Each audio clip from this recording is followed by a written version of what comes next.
I'm going to save and quit out of my Sublime Text, and I'm going to go ahead and open up the ISF editor. Now you can get the ISF editor at interactiveshaderformat.com with the latest ISF editor build at app.zip. You can also get it at Vidvox. And this editor, basically, it's kind of like a text editor in a development environment just for making ISF files, and it's got all kinds of useful features. It's going to be, I don't know if I can go through all of the features in this training series, but right away we can see some of the things that'll be useful for us making this plugin. So rather than opening up my FS files, my fragment shader files in a text editor, from this point forward, I'm going to be using ISF editor. So let me go ahead and fire off the ISF editor, and here it is. Here's what the ISF editor looks like. And you can also develop just right here. ISF filters, drag and drop folder to list, or select the list of views. So this is the one we're working on, is test.fs. Let's drag it in, and there it is. There's circle size. My input UI items are right there. And I can actually just go ahead and test this, and should be able to see the results here, my output window. Okay, now here's what's kind of nice right away. A couple features here. First of all, I accidentally hit a space before I hit save, and look at that! Look what's down there at the bottom. It's got a compiler errors. So yes, there is some error correction in the ISF editor, and I'm so happy because I probably would have gone and tried to track my errors, and you might have noticed I've had 2 errors already while writing this thing, and actually this is really great for helping me catch this error. It gives me the line number, this is a little debugger at 47, and lore says, hey, I don't know what lore is, and I know what it means. So I need to hit the delete key and hit Command S, and then as we can see, it's compiled and it's got no errors. This also gives you a little hint in how ISF actually works. So ISF actually combines together 3 different formats, something called the vertex shader, which is a .vs, something called the fragment shader, the .fs, and then the parsed JSON, the JSON blob that we wrote at the top. And roughly that's the JSON up here, and this is roughly kind of the fragment shader. We're probably not going to write anything in the vertex shader for this training series. Just know that the vertex shader is based roughly for creating geometry, and the fragment shader is roughly for kind of like painting pixels. And I'm going to go ahead and just minimize these so we can just see my code editor here in the middle. Now, there's all the same stuff we kind of had from our text editor. Sublime Text has some nice features, but for this demo, I think all we're going to really need is kind of just like line numbers. And then, yeah, there's also some, you know, there's some nice stuff like some syntax, you know, color coding, that sort of thing. Okay, and then right away we can actually see our results here. So we also, while we're developing our ISF, we don't need to actually have VDMX open. I was just kind of showing that as a demonstration for the host environment. So let's say this is ShapeMaker demo. We actually don't need that open either, not for a while anyway. So we can close our VDMX workflow. We can close our text editor, and we work just right within here, within the ISF editor, for a good while for the rest of the chunk of our development.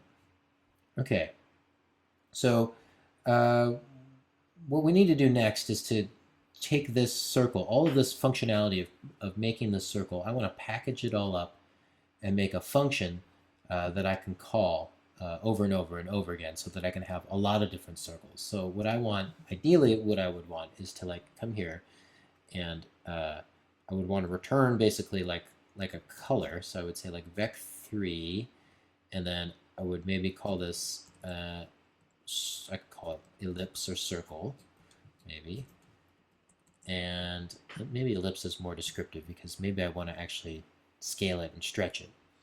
And then I would take kind of all this stuff, and I would probably up to there, right? I would copy it and paste it into there. And then what I would want to return is that color variable. Okay, so vec3 color is equal to this, and then let's like return that. And then that way I could get rid of all of this right up here. and I could call my code instead. Now, one problem here is that my function, I'm using this variable called screen space because I declared that earlier up here. See that, and then it's using it. But this is now no longer in line with that function. So I'm actually gonna have to pass in screen space as an argument because I'm declaring it here inside main. So this isn't gonna work because this code's up there now. So I'm gonna go ahead and pass in screen space, and I'm gonna pass it in. I need to first declare the type here as an argument here. So vec2, and we'll call this screen space. Now remember, this is actually going to be a different screen space because of this function is going to have scope. It has function scope. So any variables I declare inside here are not going to conflict with the variables I have down here. And so in this way, we can build up a way more complicated kind of ISF file because each of these little functions can be their own kind of like mini world, and they can like pass values back and forth and return values. Okay, so here ellipse, I'm going to pass in screen space. Very good, and then let's go ahead and this is going to return a vec3, so I need to declare a vec3, and I'm going to call this color. Again, remember, this color here is different than that color there. This is just what this is going to return, but these variable names are not going to kind of like pollute each other's space. Okay, and so that's going to return an error here, an error of 41 with just okay. I've got a errant semicolon that I didn't need there. Okay, great. All right, and hey, look at that. Now I've got this like ellipse function that I can just call over and over and over and over again. So functions are great. You know, they let me like take all that code, package it on up. And that way I can just like call it over and over and over again. And you can see already now how I can just like make more circles, right? Like I could just say like, hey, you know, color plus equal another ellipse. Let's do another ellipse. Screen space. And let's make this screen space, I don't know, let's just make it smaller. Let's do screen space plus 0.5 plus 0.25. And notice it created another ellipse just down here. Cool. So yeah, this is great. I can actually call ellipse as many times as I like, and I can run that code over and over and over again. Now it's just getting the same color and the same size because these things right here are driving them both, right?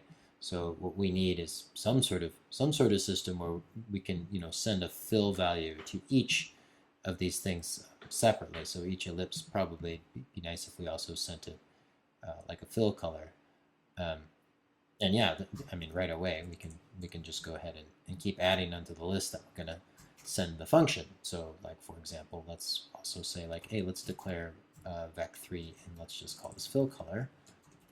And then down here, color is gonna be equal to, instead of this being fill color.rgb, this is gonna be fill color.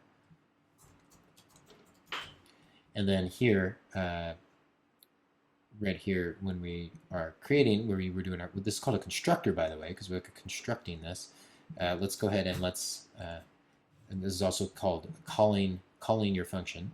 I'll go ahead and call this function, but with a new argument, and the argument will be right up there, fill color RGB. But the other one, I'm making some variations. So this one, I'm just going to declare a new vec3, and this one, I'm just going to make blue.